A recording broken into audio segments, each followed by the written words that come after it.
KLIA அனைத்துலக விமான நிலையம் மற்றும் கோலாலம்பூர் ஜலான் குச்சேங்கில் டிசம்பர் 7ஆம் தேதி குடிநுழைவுத்துறை மேற்கொண்ட சிறப்பு நடவடிக்கையில் உள்நாட்டு ஆடவர் ஒருவரையும் இந்திய பெண் ஒருவரையும் தடுத்து வைத்துள்ளது.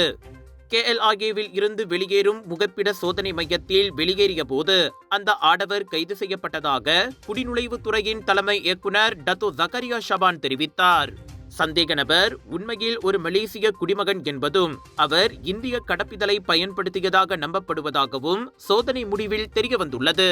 கடப்பிதழ் விவரங்கள் பக்கத்தில் தனது அடையாளத்தை போலியாக உருவாக்கியதாகவோ அல்லது வேறொரு நபருக்கு சொந்தமான கடப்பிதழை பயன்படுத்தியதாகவோ சந்தேகிக்கப்படுகிறது என்று ஜக்கரியா ஷபான் வெளியிட்ட அறிக்கையில் குறிப்பிட்டார்.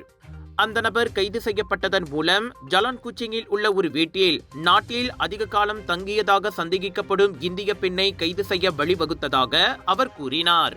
சோதனையின் போது அந்த பெண் சந்தேக நபரான ஆடவரின் மைக்காட்டுடன் தப்பியோட முயன்ற போதிலும் அருகே இருந்த குடிநுழைவு அதிகாரிகள் அப்பெண்ணை வெற்றிகரமாக தடுத்து நிறுத்தினர். மலேசியாவில் நீண்ட நாள் தங்கியிருந்ததற்காக அந்த இந்திய பெண் கைது செய்யப்பட்டதோடு அவரிடம் இருந்து 2 இந்திய கடப்பிதழ்கள் மற்றும் கைத்தொலைபேசியும் விசாரணைக்காக பறிமுதல் செய்யப்பட்டன.